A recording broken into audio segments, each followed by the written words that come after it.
Our next guest from Mission, British Columbia.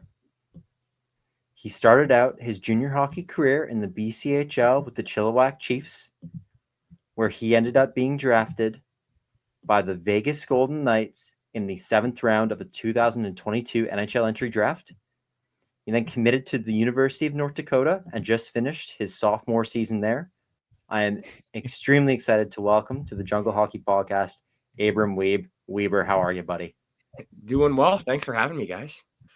It's an honor, bud. Thanks for coming on, buddy. It's good to see you.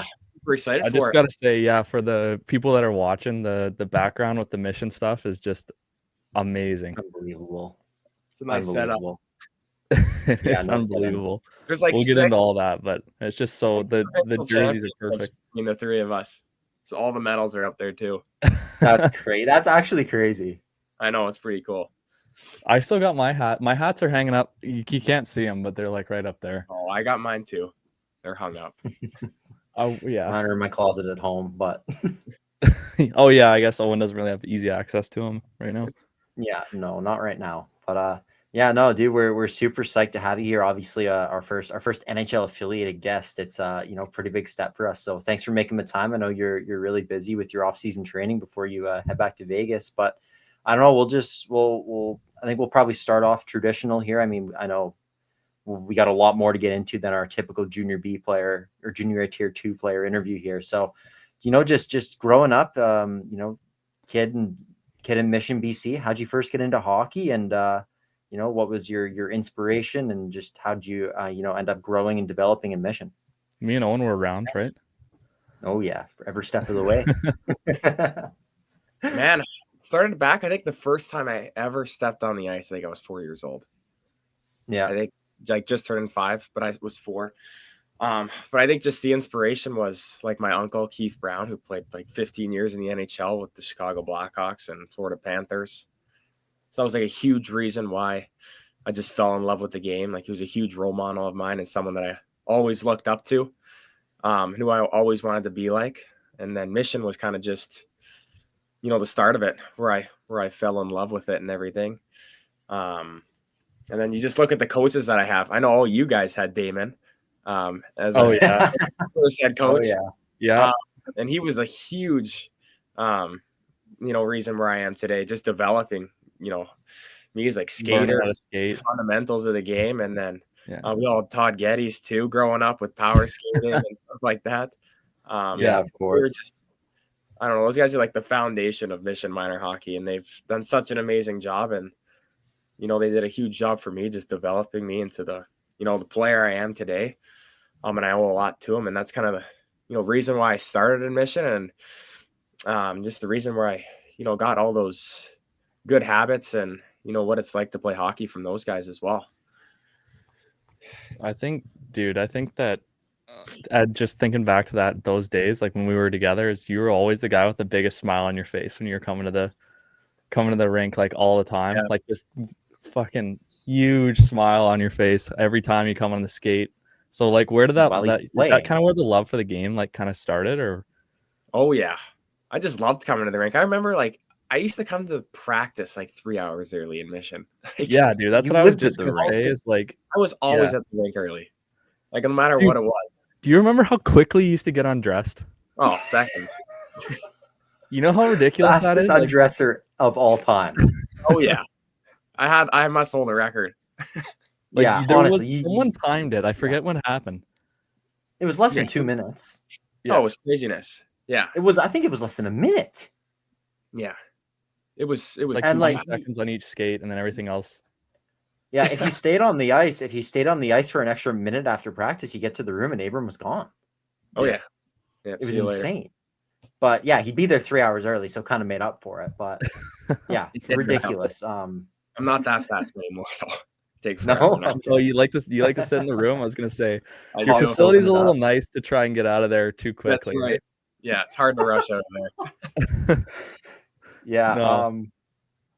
Yeah, dude. So, I mean, and then I guess we'll just, where'd you go from there? I mean, because not many guys are playing their second year Bantam in their hometown, especially now. But even when we were in second year Bantam or U15, pretty much everyone who gets drafted is at an academy. And like, you didn't get drafted to the Western Hockey League, which is an absolute joke. But what was it like for you? I mean, what made you decide to stay in Mission? Did you ever think about going elsewhere or have opportunity to go elsewhere? And just how do you think that contributed? Like playing in Mission, like, do you think that ended up benefiting you in the long run? Or do you think you might have been better off if you were able to go to an academy a year early or something? I don't know. When I look back, I think not playing in an academy is probably one of the best decisions I've made. Like, I don't know. I think you look at the academies today and it's like 20, 30 grand for a year. And yeah, it's like insane. I stayed that second year in Bannerman. I don't know what it was. I don't know what our fee was in Mission. It was probably close to nothing. Not much. Like $2,000. Like, yeah. Like I remember my parents always said, like, if you're good enough, like someone's going to notice you.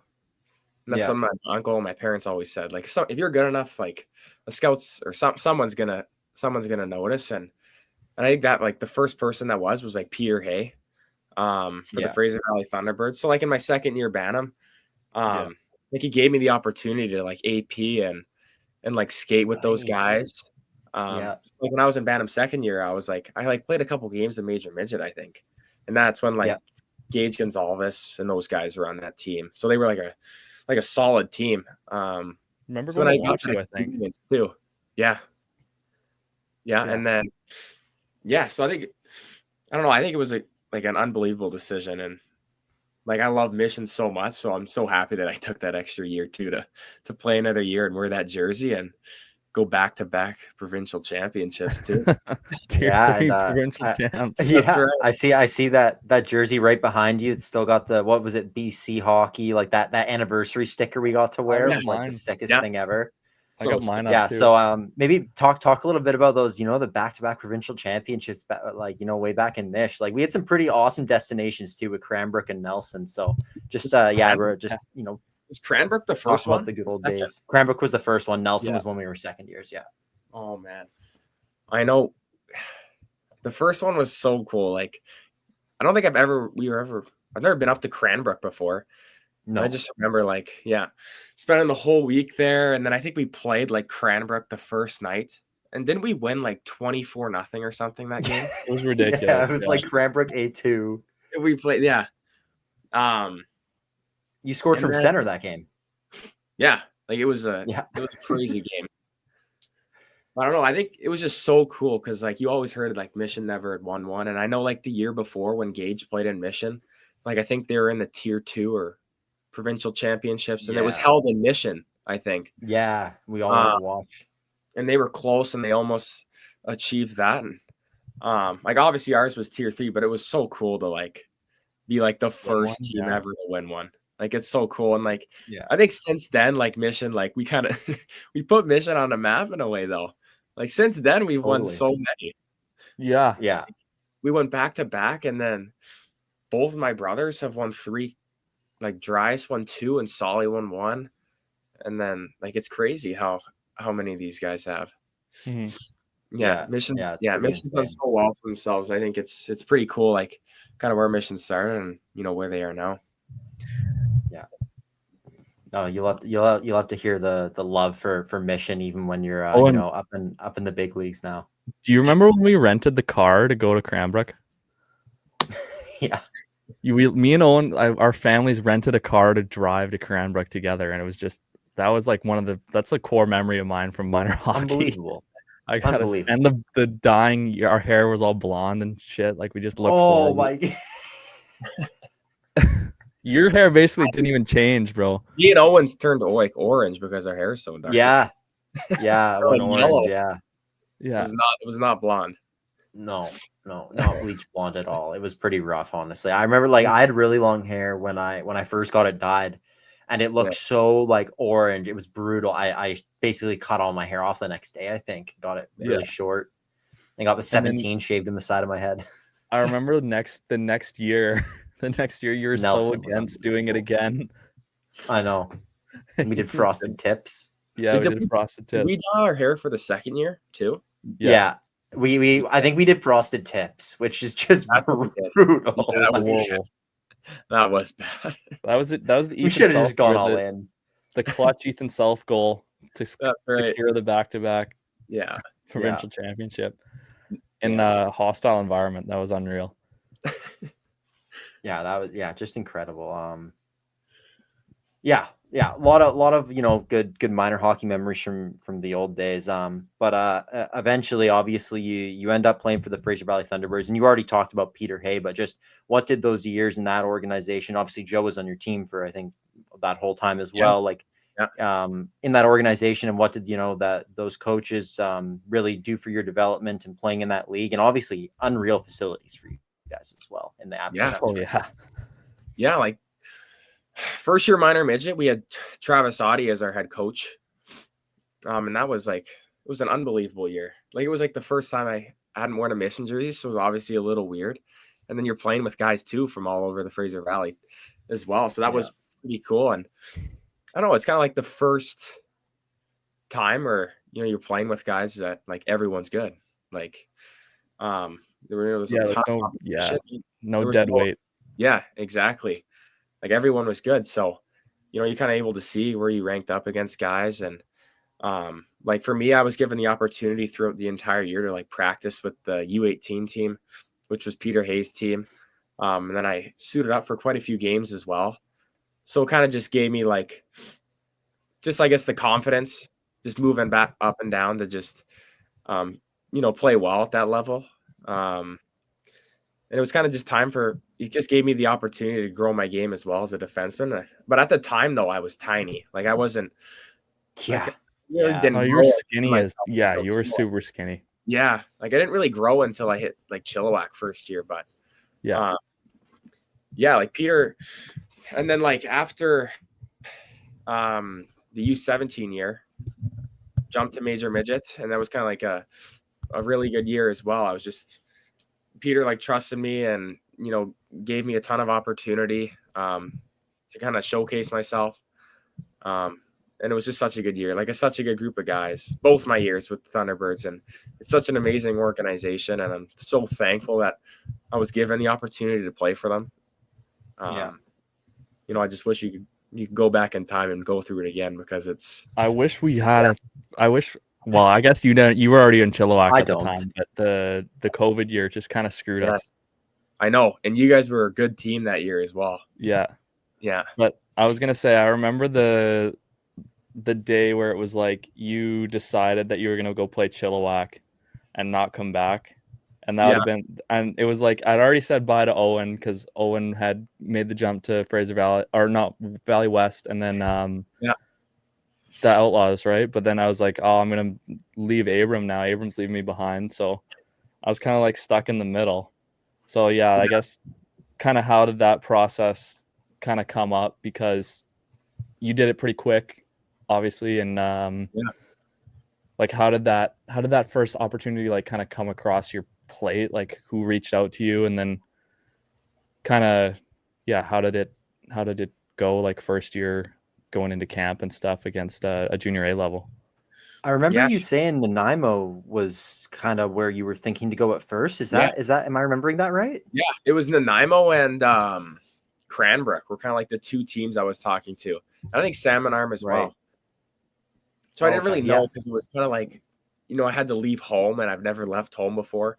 So that kind of played a factor in it. And then I remember, I think it was summertime, and I got a call like from Brad Orhala, and he offered me like a spot on Chilliwack. Because when I played for the Thunderbirds major midget year, like I practiced like 3 times a week with them.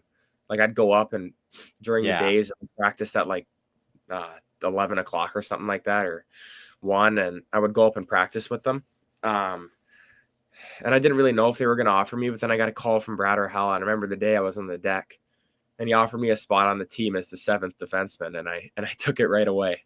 I said, like, I'm in. Like I want like there was no doubt in my mind. Like it wasn't like I'll get back to you, or I'll take a couple hours or days. Like it was, I want to be a Chief. No brainer. Right away. Yeah, it was a no brainer for me, and turned out to be one of the best places that I could have played. Like what an unbelievable organization, and amazing coaches as well, with Maloney and Andrew Shaw and Brad Orhala. Like they do an amazing job there. Yeah, WHL facilities. And I mean, you just said you got offered a spot as the 7th defenseman, but And I know it ended up being the COVID year, but 11 points in 20 games, that's not seventh defenseman number. So how did you end up, go from, I mean, obviously, even from minor midget to major midget, you took a huge jump in your offensive game. I think you had better numbers in major than in minor. Yeah. And then obviously, like, so yeah, how do you go from being the seventh defenseman in the summer to, being half a point per game and one of the, higher scoring defensemen on the team? Like that was a crazy year though, because like when did we start playing games that year? Like January? Oh, I don't know what it would have been in the BC. I got No, no it was, idea. dude, you remember the bubble that we were gonna do, Weber? Yeah. And it was like we were gonna. Were you on? I thought you jumped to Chilliwack by then. Were you on that team? He was on Chilliwack by then. For COVID. Yeah, you were on Chilliwack by then. But like Yeah. for us, it was like you either you had to declare to go to like a BCHL team by a certain date and then go in quarantine. Yeah. And then you guys had a bubble. And was one of them in Chilliwack or was it in Penticton? One was in Chilliwack. It was us, Barrett, and Prince George. That's it. Yeah. It was crazy. Yeah, that's crazy. Yeah, like you made that. I remember coming in as a first year, and like our roster at first was stacked. Like we had like Ayrton Martino, who was on our team, and Massimo Rizzo. Like Ethan Bowen was on our team. Like we were like we had good players. Yeah, like Keenan Draper was on our team as well. Like we had some good players, and like that's like 4 NHL draft picks. I know it was craziness. Like even like Hudson Thornton too was on. He was a defenseman, and right, yeah, he was there my first year. And it was crazy because like once COVID hit, I think the USHL like started playing at some point before Christmas. Way earlier. I remember they played early. So a ton of guys left. So then we had to pick guys like from the OJ and the MJ. So that kind of like gave me like an opportunity to move up in the lineup before the season even started. Because all we did like was practice and work out like every day for 5 months. And then we played 30 games in 30 days. It felt like it was absolutely. But like, I remember I came in the Chilliwack at like 165 or something, like 170. And like I gained like 20 pounds that year. Like I just like took the opportunity to like, we weren't playing. So I just tried to get like as big as I could. And I was in the gym every single day and then skating extra, just kind of like doing whatever I could to just stay in shape and then be the best player I could be for that upcoming season. Cause it was a big year for me. And it ended up being like a real year as well. So yeah, it was unbelievable. Like, but it was like hard playing like Merritt and Prince George 10 times. I was gonna say, what were the score lines like? Like you were not. It wasn't very close games. Let's just say that. I'm pretty sure like you guys were running around. It was pretty ridiculous score lines, wasn't it? Yeah, but also like both of those teams are like, they're not like the most skilled teams, but they just work. So it was like games where if you play them 10 times in a row, they're bound to win a couple. Like I felt like a lot of the games are closer than you think because it was just, I don't know, it was hard to like play, dude. Yeah, it was hard to play the same team like every other night. So like every game was close. It wasn't like an 8-0. I don't think we won a game more than 5 really in the pod. It was it was still like good hockey though. And like Brahala and Maloney like gave me a lot of opportunity there to like showcase myself, even though there wasn't anyone in the building, but you could still watch online. But it was a really fun year though, like to spend time with the guys and everything, because that's all you could see. Like I couldn't see family, you couldn't see anyone except your buildings and the guys. So yeah. So at the end of that season, like that is technically, I think your first year of NHL draft eligibility, right? That was my first year. Yeah. Yeah. So I mean, at the end of that season, like you played 20 games in the BCHL in your rookie year, and like, is that even on your radar at that point in time? Like the NHL draft, have you talked to any teams, and as well as that D1 schools? Have you been talking to any schools as well? I mean, you put up good numbers, so I assume you would have been talking to them.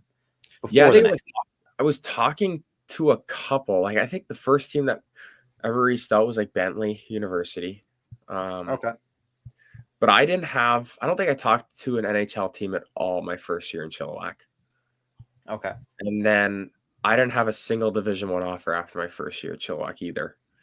Yeah. It was kind of That's nothing. insane. It was like still nothing still. And then I made the decision to come back for my second year. And that's when COVID was finally like we could play. So we had training camp and main camp and everything, and you were seeing guys try out now, which was good. And we had a really good team as well. And I think a lot of guys that left like came back. I know like Keenan Draper was a guy that left to go play in the USHL to play more games. Then he came back. So I was able to play with him.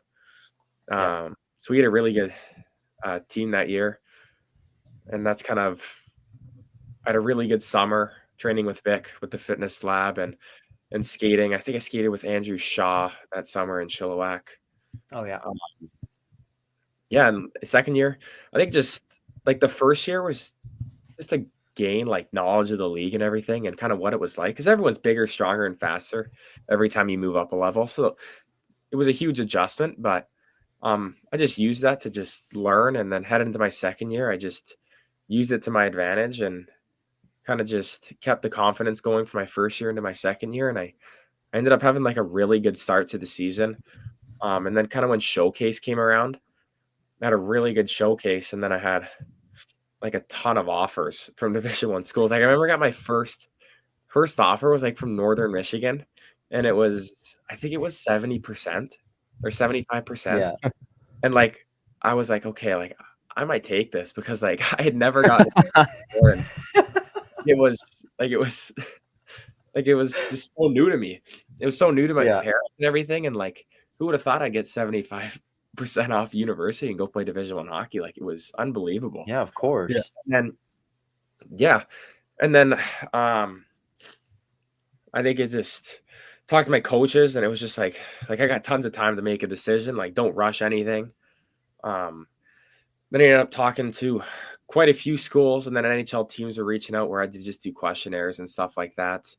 But no like Zoom calls or anything. It's more of just you got an email from a team and they kind of just want to get to know you. And what the offers, is this just emails too, or are you getting like letters in the mail or something? No, they're usually emails from NHL teams, yeah. And Division I teams as well. Or okay, all emails. Division I teams more of a text message though. They're either call okay. So I put a lot of time like talking to Division I teams and everything like that. And then I narrowed it down to Nodak, Minnesota State, Northeastern, and Omaha. I was talking to a couple like Big Ten schools. I just didn't think like that was the right fit for me. No Penn State, bud? No party school or what? Oh, did Penn State even have a team at that point? Or were they still ACHA? Oh, of course, dude. Yeah. How long have they had a team? It's got to be 10 years. Yeah, oh, geez. Okay. I'm way out of the loop on that one. Forget that. And then, I just remember like one morning, like I remember like North Dakota was one of the last teams that reached out to me. Like I remember after the showcase, like I talked to like a handful of teams and like North Dakota like didn't come to any games really. I don't know. I don't remember ever seeing them or talking to them. And I remember getting a text from Brad Barry. And then I had a phone call with them the next day, then a Zoom call. And then I ended up doing like a Zoom visit with all four of those schools. And then that's when I decided, like I woke up the next morning because I got like a tour of the facility on Zoom and everything. I woke up and like, I'm going to Nodak. Like no-brainer again. Like it's like the same as Chilliwack. Like it's a no-brainer. Yeah. And I called my Chilliwack coach and I was like, I'm going to Nodak. Like it was a pretty easy decision. Then I called Brad Barry and let him know. It was just unbelievable. Like it was such like a cool time being able to talk to teams, like because I didn't talk to any my first year, and then you go from that to having a really good start to the year to then you're talking to tons of teams, and then next thing you know, you have a full ride scholarship to North Dakota. It's like kind of like a total like exponential growth. Like you got one 75% offer, and then all of a sudden you're getting teams banging down the door to come and get you. I know it was like, I never would have thought that. And it's just, yeah, it's so cool. I still look back and yeah, it's just unreal. This is awesome, dude. Yeah. Well, Yeah, I was gonna that's say, incredible. a lot of people in our audience know what it's like to go to. If we're done talking about junior, Owen, I don't know. I'm Yeah. kind of going to move on to college, but Yeah, that's my. I mean, I can I ask one more junior thing then? yeah, go for it. I'll Before take it after. I was.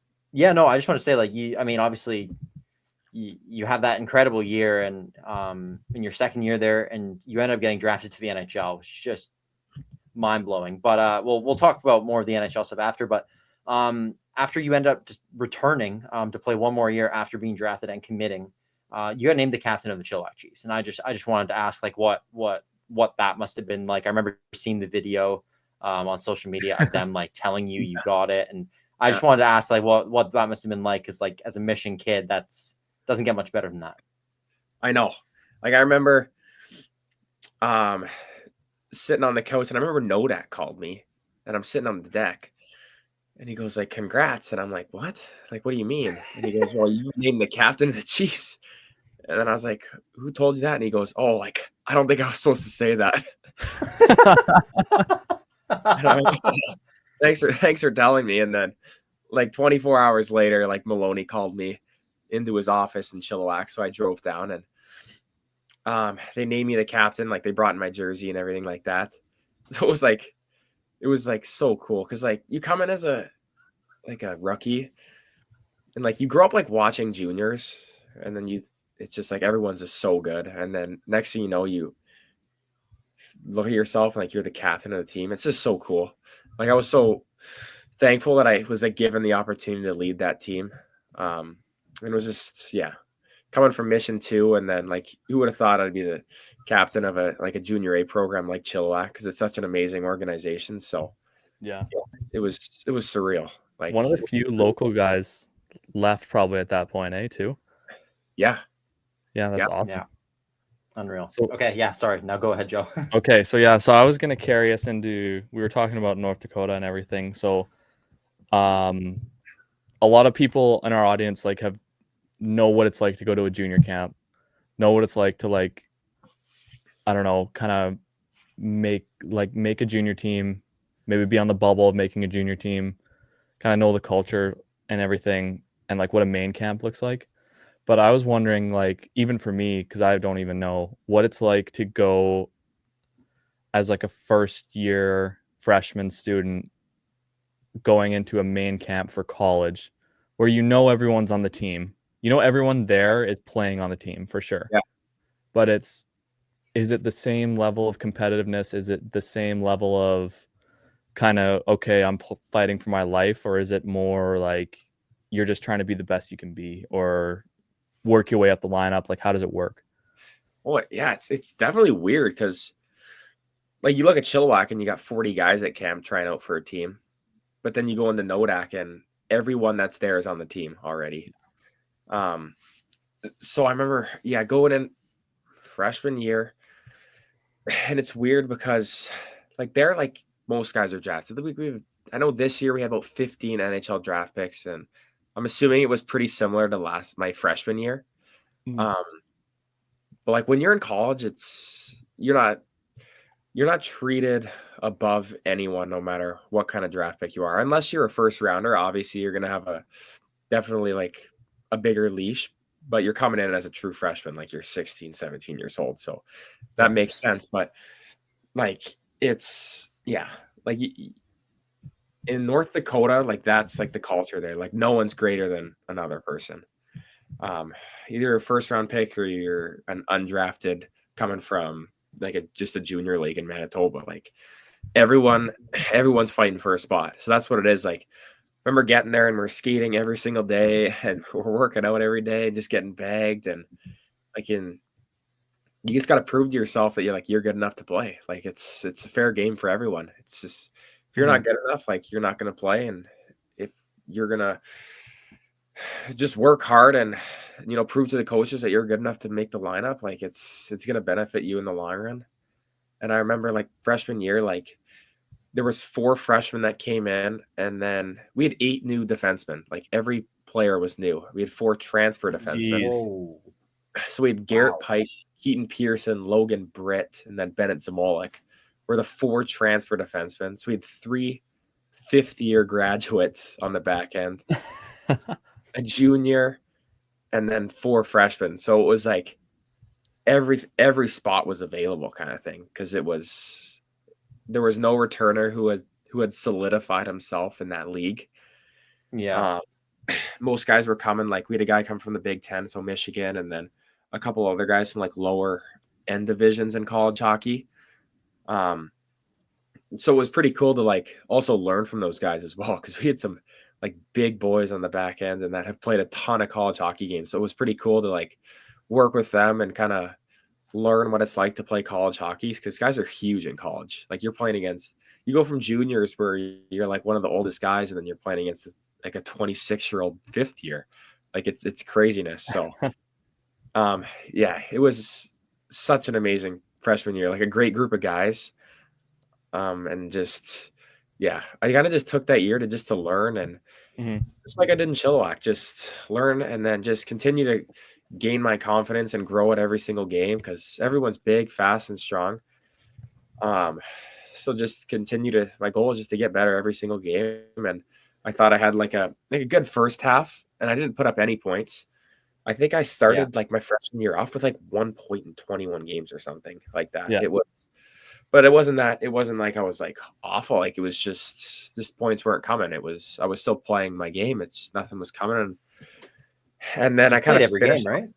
Yeah, played all 40 games, which is pretty like cool, because it was the first time where I remember like it's the first time I could actually be scratched, because I didn't ever really think about it in Chilliwack about being scratched. But like, right. college, I was like, well, there's a good chance I could be. So it was unbelievable to be able to play all 40 games as a freshman.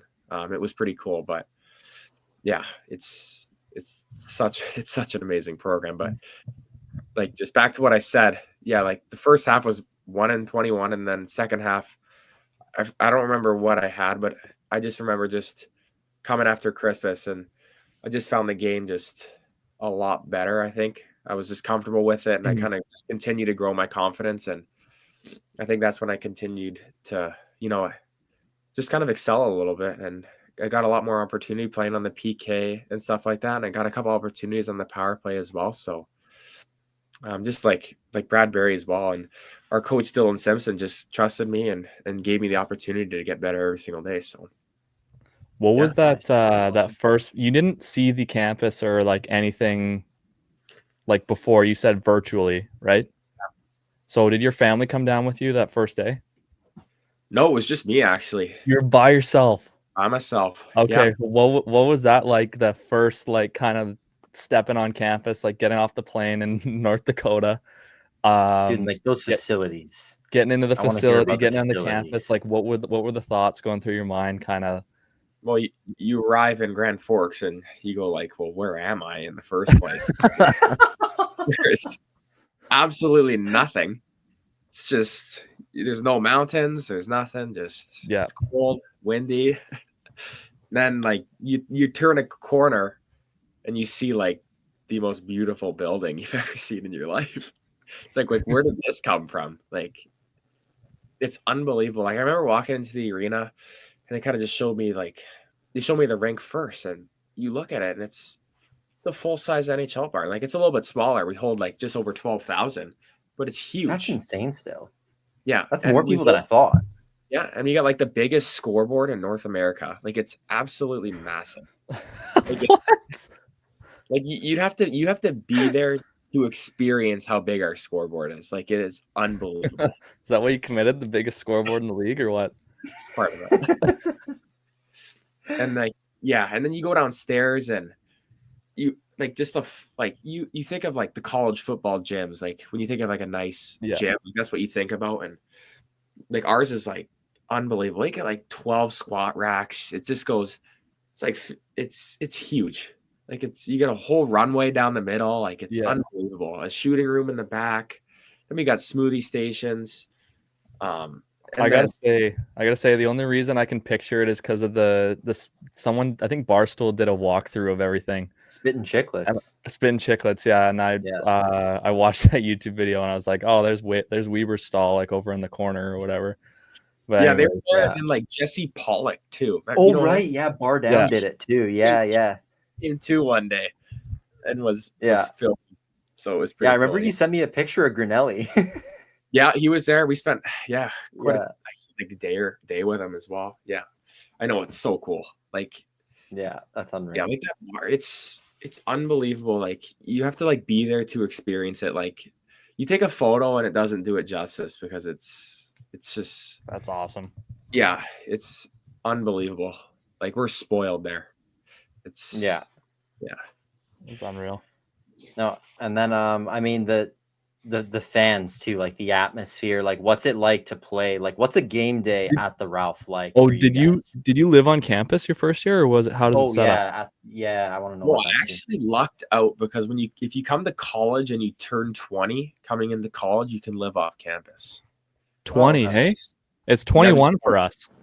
Oh, is it? Yeah, I don't know if it's different different universities, but okay. Yeah, so I lucked out and I got to live in a 3-bedroom apartment like 2 minutes away from the arena, so it was perfect.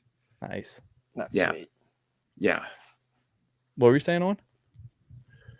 Oh, I was saying just like what like that atmosphere, like the fans, like North Dakota's like prestigious, obviously. Like that's like I think a lot of guys have like dream schools, like especially for like kids our age growing up, because they had such a nasty team. So like just what's it like to play a game there, like a home game against a big team, and like scoring a goal there? Like it must just be incredible.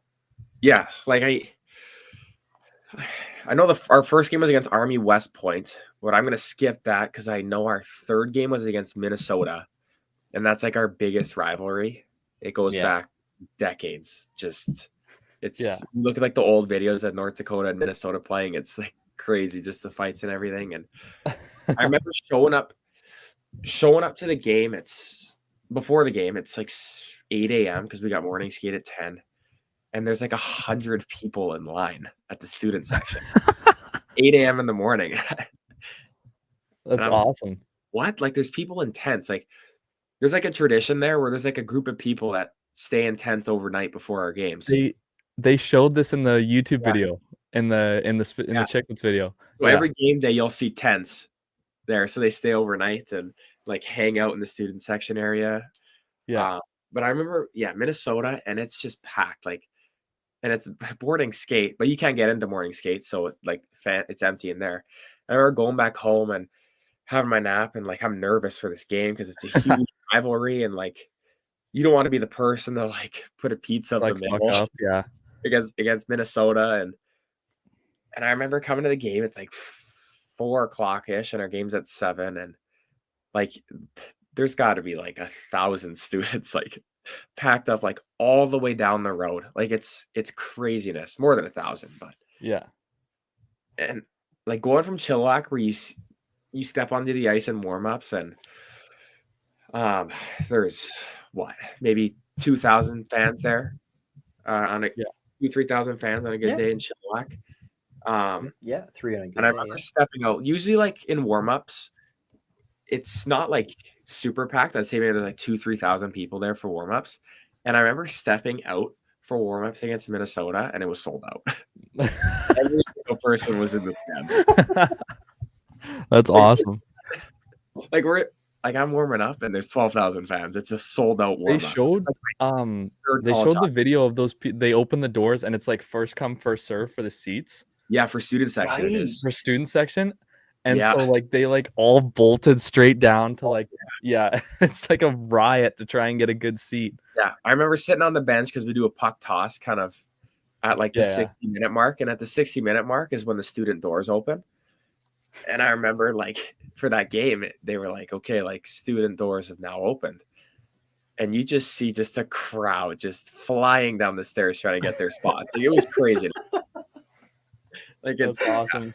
It's so cool. That's incredible. Yeah. Man. Well, sorry. No, I was gonna go then because you brought up like scoring a goal there, and my first didn't score a goal at the Ralph my first year. My first goal was against Colorado College in Colorado. Yeah. And then my parents came out to Boston University this year with all my family. Like my uncles and aunties came, and we went up 3-0 against Boston University. And then off a face-off, someone hit me for a 1T at the top of the circles against Boston University. And I scored my first goal at the Ralph, and my family was there. That was the only 2 games they went to that season, or this season. No way. That's awesome. So cool. Yeah. Yeah. Yeah, I remember you got that little shout out on, well, a partial shout out on Chicklets after that BU series, but it was a bit of an interesting one. ABRAM WIEBE. Yeah, that's right.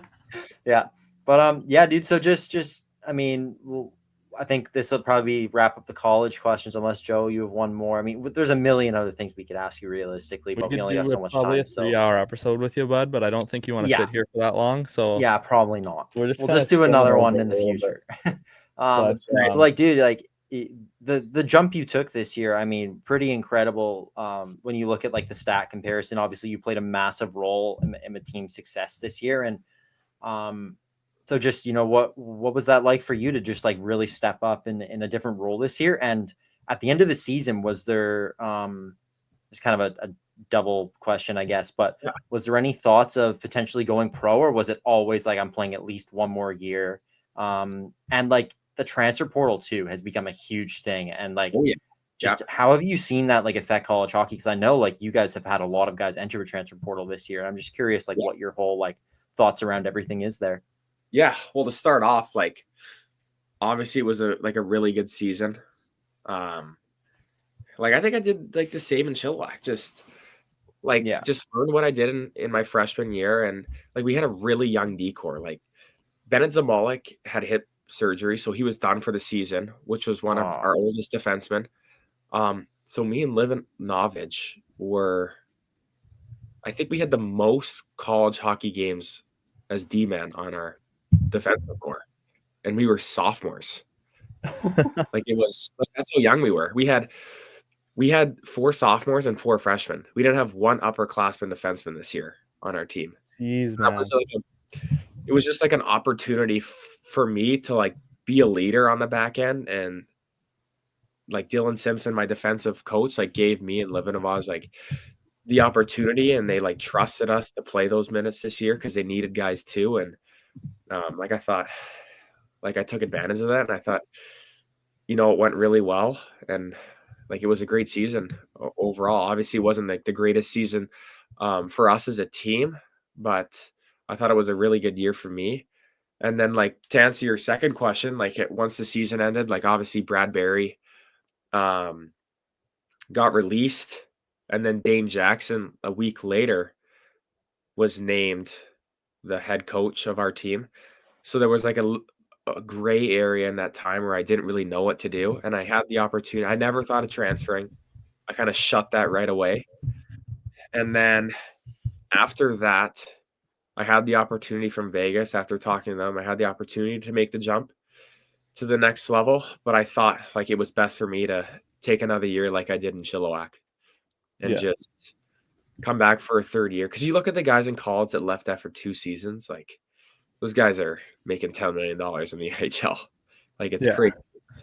So, I thought it was best for me just to take that time and develop another year and get another year of college hockey under my belt and just grow and get bigger, stronger, and kind of see what happens from there.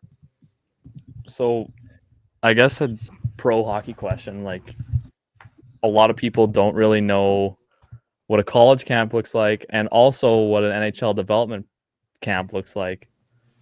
Obviously that's the only, you haven't been to like anything past that, correct? Just dev camp. Yeah. With Vegas. Well, yeah, because you can't go to training camp as a college athlete. Yeah, so you can't go. That's what I was just making sure of, because like you can't get you're not allowed to keep the stuff, which I remember you complaining about that one time we were talking about it.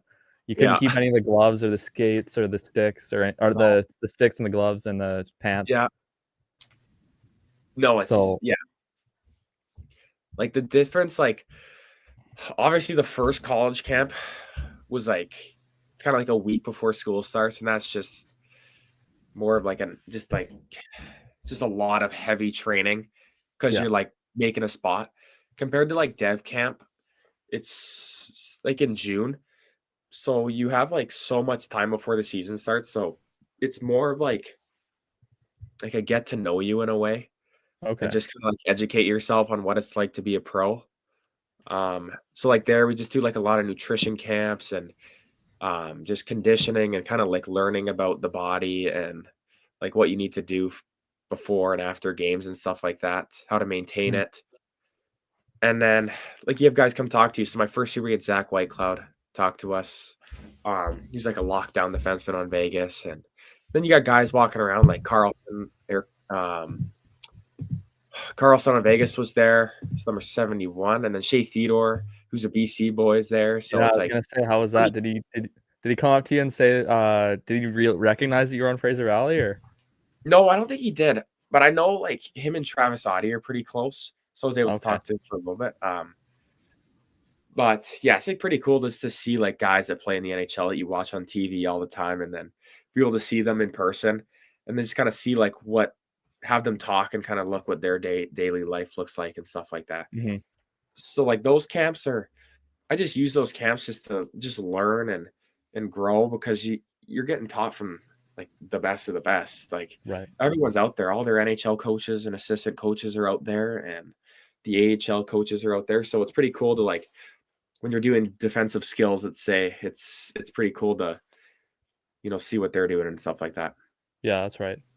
So what is camp? Is it, so you said it's like more of a get to know you. So like, can you describe kind of like what took place at your first camp and like what the experience was?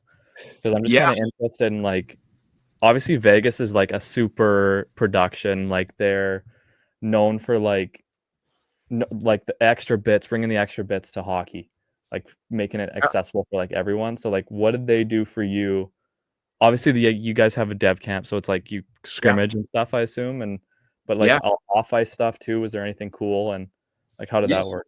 So the first year I went, it's about a week long, so 6-7 days. So we started off with just like testing the first day. They kind of make sure all your physicals are up to date and everything, and that you're able to like participate in the camp.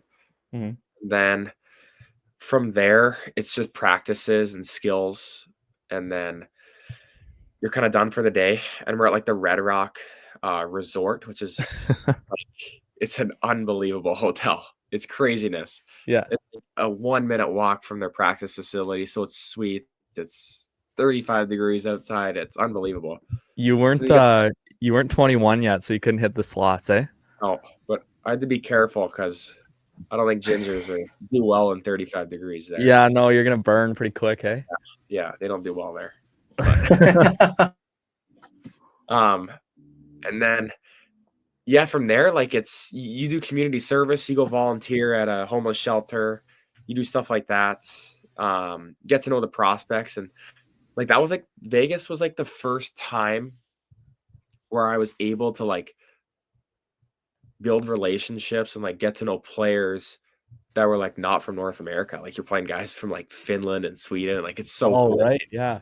And like, yeah, and you got guys that play like you got guys that play in the KHL like that are from Russia. Like it's so cool to like see, yeah, just players from all over the world. And then be able to like play games with them and be like their D partner. It's pretty cool. So and then we ended up playing 3 scrimmages my first year, which was pretty cool because then you have all the coaches, NHL coaches watching. Like I remember like their owners too, like Kelly McCrimmon and George McPhee are like watching too. So it's pretty cool like to see all those guys like watching you scrimmage. Yeah. So it's such a cool experience. It's unbelievable. That's so awesome, man. I remember you telling me about um going to a baseball game too. Yeah, we went to a baseball game and I swear it was like 45 degrees outside because I barely lasted the inning. Like it was awful. Yeah. But it's so sick because it's AAA ball. I think they're like the Las Vegas Aviators. Yeah. I forget who they're affiliated with. Do you remember? Oh, I don't know. I'd have to look that one up.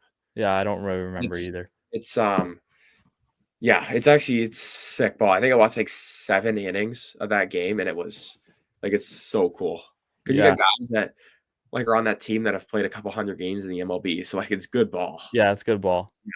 Yeah, it's really cool. But That's it awesome. was that day. That's cool, dude. And then anything else special happen, or is it just that's kind of it? And it's like, how long is it? A week? Yeah, it's about a week long. Yeah. Like Yeah. Okay. Saturday, and then you leave. Yeah, the And Saturday. then so they sit you down and tell you what your plan is, kind of, and then you kind of decide. I guess you're now in a position where you can decide what you want to do with your career, right? Because they obviously want you. And does Yeah. your career kind of, is it going to revolve around wanting to complete your degree, or is it more so you're more focused on playing pro? No, I think like schooling, obviously, it's important to have as a backup plan, but like I've worked my whole life towards hockey, so that's something that comes first in this scenario. So, like when I look back to the end of this season and kind of choosing, what I could do, I chose to go back instead of play pro, but that was to develop and get stronger faster because Right. I believe that I needed that year. It wasn't because I wanted to finish my degree. And obviously I'll get the chance to do that now, but Mhm. that wasn't really like a priority that I needed to do. Okay. Yeah. There's kind of an extra perk of going back for another year and Yeah, developing for another season. So that's exactly. awesome, dude. Yeah. If you want to talk about the draft a little bit, like I know that's kind of stepping back a little bit, going back to Yeah. junior days, but it's still related to the pro kind Yeah. of thing. I remember watching the draft and seeing. I still have a video on my phone of when your name popped up, Yeah. for Vegas there in Yeah. the seventh. But I was watching, so I know I was watching. I was making sure to watch because you told me certain teams, and you Yeah. told me that you were going to go to a camp, even if you didn't get drafted. Yeah. So I was like making sure that I was on for that, and then it ended up coming true. But how did the pre-draft kind of process work, and like how did everything go? Like, did you know you were getting picked, or was it kind of 50-50 or a gamble, or like what? Yeah. Like I had no idea. Like knew there was going to be like a little bit of a chance. I remember talking to my like advisor, and like he told me it was a 50-50. Like there's a good chance I might not get picked, and there's a good chance I might. So but as the closer the draft came, I started talking to more teams. So I remember I talked to Pittsburgh quite a bit coming up before the draft, and then Vegas a lot. And I was already going to Vegas's development camp, Yeah. even if I did not get drafted. And I remember sitting on my couch, and it hit the 7th round, and I was like, okay, like if I'm gonna go, like this is the round it's gonna be in. So I remember sitting on the couch, and it was like pick 207, 208. And I my TV was a little bit behind that day. So I remember sitting on the couch, and then I got a text message from like an old teammate, and he was like, "Let's go, Weave." Like, and I was like, "There's no way. Like, is he just like, did I just get Just picked?" fucking with you. Yeah. And it was like during a commercial too. So like I had no idea. Yeah. So then the commercial ends, and then it goes back to the draft, and my name's on the board, and it was like, You got drafted during a commercial. yeah, during a commercial. Will you remember the commercial? No, I don't know. It'd been funny if you got drafted in like a McDonald's commercial or something. It'd be so But funny. yeah, but it was like, yeah, it's a moment like I'll never forget. Like it was surreal. That was aw Did you have a big group watching it with you, or was it like No, it was kinda just just me, like, my relaxed? dad and my brothers were just watching it. My mom was working. Yeah. Um, yeah, it was something that, yeah, we didn't know if it was gonna happen, and if it Mhm. didn't, it was fine. I still was going to North Dakota, so it wasn't the end of the world, and if it did, it was just a Just surreal extra, moment. right? Yeah, exactly. So, That's yeah, awesome, I'm man. super happy that it happened, yeah. Yeah. I remember driving over to your place right after it happened and giving you a big hug. Yeah, I do. I remember that. Yeah. I know. Yeah. I remember Damon as well came over. It was pretty Yeah. cool. That was Yeah, awesome, it's man. It's just cool like it's talking so about are you the second person to get drafted out of Mission, I guess, after Gage? no, I might be 3rd. There was a guy before Dobson, maybe? He was like Chicago draft pick. I don't remember. I'm Yeah. sorry. He was one guy. I'd have to search it up, but there is one other guy. But yeah, Gage is doing how good is Gage, eh? Unbelievable. Like so good. So I good. can't believe he stuck. That's so good for him to stick throughout the playoffs too. Yeah, I know. He had a really good playoffs as well. Yeah. Yeah. He's playing, I see he was on the line with like Kucherov and shit. Yeah, I know. It's so cool to see him like to work out with him and then see him play against these guys. It's Yeah. so cool. Yeah. And who else are you working out with? Chason and all them? Yeah, I work out with Chason, Gage, Sword, Right. and then old teammate Garrett Pike I work out with as well. I played Right, with him freshman year at Nodak. Uh-huh. So yeah, it's a good group. It's a really good group. That's awesome, dude. That's so cool. Yeah. Chason's in, yeah, that's all pro guys. And then you and Pike as NCAA D1 guys, but obviously prospects are going pro. So that's amazing, dude. Yeah. No, it's a really good group. We're just about to get to freshman, like anything that crazy that's happened in college, like a college story. Oh yeah, go for it. I'll take the way. I got a bunch of questions to ask at the end because I've been cut out a bit, but maybe one like involved because I know personal experience, like going to that first party, going to that first kind of on campus thing, is pretty cool. I don't know if you have a story about that or like how. Yeah, big well, you Nodak guys is know in me. that. I'm not a big partier. yeah, no kidding. But like the hockey guys, we usually do like our own thing. Like we're more.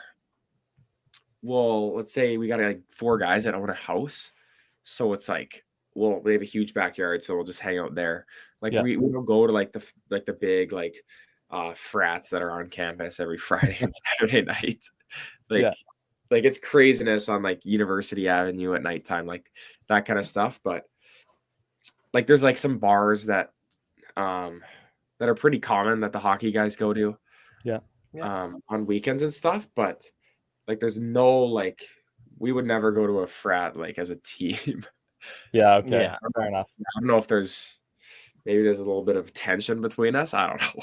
But why they're worried you're taking the spotlight or what? Yeah, I don't know what it is, but yeah, we don't go to that kind of stuff. Okay, fair enough. That makes sense. Yeah, so sorry, man, because I've been out. I got a couple questions that are going to be maybe a bit all over the place. I remember when you went to your first Vegas camp, you told me you saw Max Pacioretty get traded pretty much, and you saw him like packing his bag. Yeah. Is that right? Yes, I forgot about that. I remember we were doing defense skills, and it was the morning, and Max Pacioretty was just traded, and I remember seeing him because he was working out in the gym before that, and then we're practicing on the practice facility, and then we see the trainer with like a buttload of sticks. He's taping them up, and then you see Max Pacioretty come through like the training door, pick up his bag, and then he starts like hugging the trainers and like thanking them, and then he just walks off. Like it was craziness. That's so crazy to witness that. Yeah. Yeah, unbelievable. And then I just wanted to ask, like, obviously, like between Vegas camps and just playing D1, you've played with and against some incredible players who are kind of like the best of the best that you've got to experience, be out there with, both with and against. Oh man. Well, I gotta say Jackson's Blake is probably the best player that I've played with. Dude, like he's unbelievable. Yeah. It's like IQ just he plays the game like everyone's going half speed. Like he's just so smart with the puck. It's unbelievable. And he's such a good like skater, and like he can just stop on a dime. Like, and some like I'm trying to think of some guys that I played against like this season, like Zeev Boom on Denver is unbelievable. Yeah. And then I remember we played like Michigan last year, and like there's tons of guys in that team that were good. I remember like Rutger McGordy, like he's just like a huge, like big, like power forward, and he's so skilled. Like did the Penguins win the trade? I don't know. Maybe. Sorry. Yeah, I'm trying to think of some other guys. I remember we played Minnesota, and they had like Oliver Moore, and he can just fly. Snuggerud? Yeah. He was on Minnesota as well, the St. Louis draft pick. Rinzel? He's like Sam Rinzel as well. Yeah. Like those guys are just like playing the 2 years in college, like the guys that like are just like separate themselves are just obviously like they're skating, like they're so much better skaters than everyone else, but it's just like their IQ just separates them from everyone. Like they never make a bad pass, and it's like the game is just if it just like must feel like so slow for them because they're so patient with the puck, and it's just like there's never a bad play, and it's just Right. no, it's craziness. Yeah, and then I don't know if you'll like be okay talking about this, so I can just cut it. But I remember you telling me a story once about you and Ethan Bowen going into the. Oh yeah, Can you talk about that story? yeah, we can talk about it. Okay, because this is one of the craziest stories I've ever heard. Okay, I try to remember like our daily schedule in Chillax started at like 8, 9 a.m. So we like worked out, and then from there it was like lunchtime. So this was around like 11:30, and me and him like went out. And this is like my second year in Chilliwack. And I think we were coming from like Subway or something. And I remember sitting in the car, or drive back to like the back of the arena because that's where we came in. And we were like sitting in the car, finish our food, and then we got practice in about like 2 hours or an hour and a half. So then we like get out of the car, we start walking, and there's like a guy walking, kind of like walking on the sidewalk just in like the direction of us. So we're like, we're gonna cross paths because we're walking to the door and he's coming across. And I remember like he started staring us down, and we were like, okay, like what's going on here? And we were walking like the same pace as him. So like we walked right past him. And I kept walking, and I remember like Ethan Bowen kind of like went back a little bit, and I look back, and this guy's got like a knife, like a machete to like Ethan Bowen's stomach. Like holy cow! Like I'm in like shock at this point. Like I'm gonna die. Like it was craziness. And I remember, I forget what happened, but I remember Ethan like knocked the knife out of his hand somehow, which is craziness. I don't know how he did it. So it was kind of a standoff because the knife was in the middle, and then it's this guy, Bowen, and myself are like in a triangle, and the knife is in the middle. And then next thing you know, this guy goes into his jacket, and I'm like, oh no, like we're dead now. Like, then this guy pulls out like a huge giant can of bear mace, and it's like snowing outside too, so it's kind of slippery. And this guy like pulls it out and just beams like Bowen, like just hammers him. And I like jumped out of the way, so like I didn't get hit with it. And then this guy just took off. So like Bowen, like he can't see, like like I remember like so then I remember he starts running away towards the football field, and I kind of like followed him a little bit. And then I got in the cops right now with 911. Like I'm calling them, and then I tell them where this guy's going. And then Bowen's like in the shower because this guy's just like I can't imagine how bad it must have been. Because like it must have been brutal. Bear mace is like 100 times worse than pepper spray. It's gotta be. Yeah. And like he made like the mistake of like when he went into the shower, he just like started showering. So like the bear mace got like it would like go down his body, and then it just burns everything. So he like burned his entire body. So he's sitting there, and you come in, and this guy's a tomato, just, and then it was craziness because then we got practice. Like, so he's obviously this guy, like, he's done for the day, and then I remember the cops came in and they'd say like, we got the guy, and I remember them telling me like this, we never find guys like this. Like if you call, like we're usually not gonna find them because it's hard to find them. And then. Yeah, like it was unbelievable. Like it was like who would have thought I had to have a machete pulled on me in Chilliwack, like before practice. Chilliwack. And then I remember the next year. So this is the year after. What? There's a follow-up? Well, no, it's not a follow-up, but this is next year. Okay. We're in game like 4 against Coquitlam, or game 5, sorry, against Coquitlam in the playoffs. So we're at home. I get a call from my mom, and they're like, the cops are at the door in Mission. And I'm like, what? And so I call her, and they go like, you've been like subpoenaed to court because this case is coming up now. What? This guy's been pleaded not guilty. And then like Bowen got the same thing. So like we're like, oh my goodness. Like, and it was on the day like we had a game for the next round. So I was like, well, I can't go. Like I get a game. So then it's coming up and I had to go. But this is like a couple of days later, the cops called us, or a lawyer did, I think.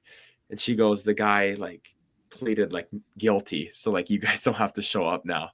So Oh my God. Yeah. That's even crazier than I thought. But yeah, I remembered that the other day, and I was like, thank goodness I remembered, because I had to get you to tell that. Crazy story. Yeah. Unbelievable, dude. And then I just have one other really random one. It's not hockey related at all. And then that's pretty much it for me. Remember you telling me a story once about when you were, I don't know how old you were, but there was a bird in your yard, I think. And you had a neighbor who was quite the animal lover. Yeah. And you ended up, you want to just take it from there? What you ended up doing? It's super random. Okay. My neighbor threw out a bunch of like, I guess like toast, like old like bread, like on the yard. Man, I don't know. I had to have been like 8 at the time. And like I remember I waited because there was like a flock of birds there, and I waited until like a huge truck was driving by. And then I came out of nowhere and ran at them, and they all flew. And I swear like 3 or 4 of them got blown up by the truck. That was so messed up. That's messed.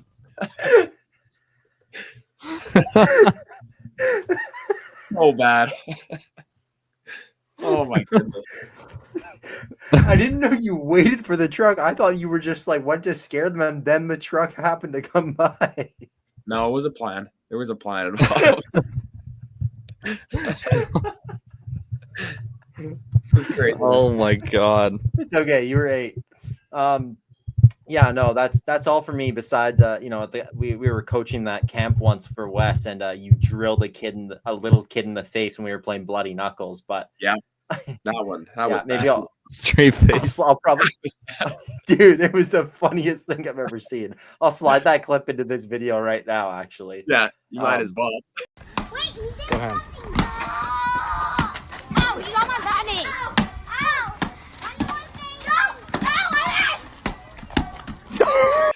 Yeah, so funny.